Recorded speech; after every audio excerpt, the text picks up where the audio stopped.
Imagine this. While millions of Americans lost their jobs and savings in 2020, certain senators were quietly cashing in on the crisis. They attended classified briefings about COVID-19, then sold millions in stocks before the market crashed. No one went to jail. This isn't ancient history. This is how power works in Washington today. Tonight, we're pulling back the curtain on how members of Congress show contempt for the very citizens they're supposed to serve. And, more importantly, what ordinary Americans can still do about it. Here are 5 clear patterns. First, insider trading. Lawmakers use non-public information from briefings on the economy, healthcare, or regulations to enrich themselves while everyday investors get crushed. Second, they drag their feet on real crises.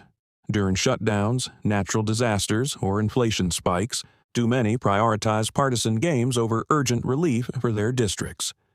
Third, repeated ethics violations with wrist-slap punishments, late financial disclosures, undisclosed conflicts of interest, and gifts from lobbyists that would get any normal federal employee fired.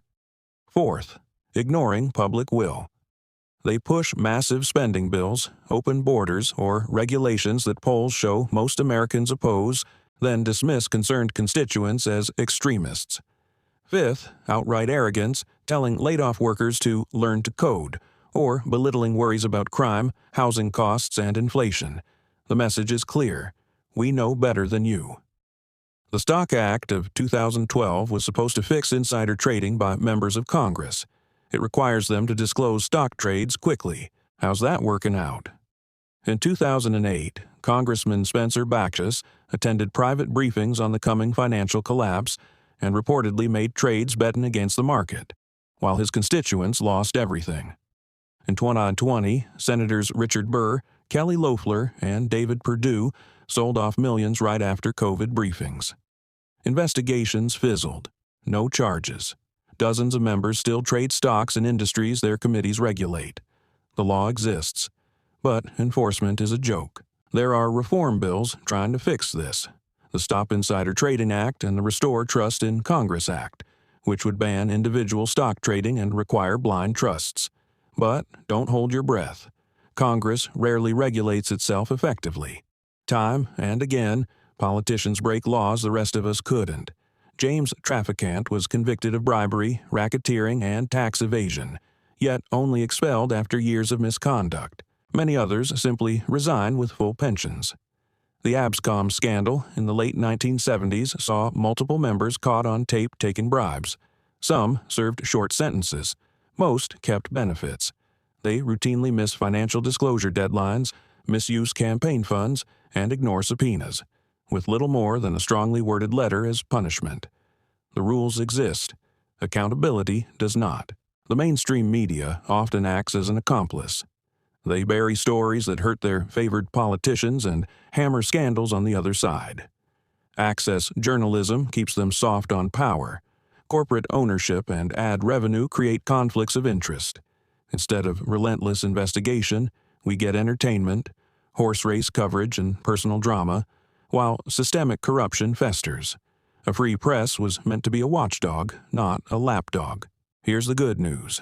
You still have real power beyond just voting. File FOIA requests to expose documents and emails. Submit formal ethics complaints to the House and Senate ethics committees. Organize or attend town halls and flood offices with calls. Support independent watchdogs and investigative journalists. Use state open records laws and attend public hearings. Back primary challengers or even run yourself. Persistent, organized civic pressure works. History proves it. Thomas Jefferson warned us, when the people fear the government, there is tyranny. When the government fears the people, there is liberty. Abraham Lincoln reminded us this is government of the people, by the people, for the people. Theodore Roosevelt said the first duty of a citizen is to pull his own weight. Ronald Reagan declared, "We the people tell the government what to do. It doesn't tell us." Martin Luther King Jr. promised that the arc of the moral universe is long, but it bends toward justice. The question is, will we bend it? America doesn't belong to the permanent political class. It belongs to you. Stay informed. Stay involved. Hold their feet to the fire. Because when citizens wake up and use the tools our founders gave us, even the most arrogant in Washington start to listen. This is your country. Act like it.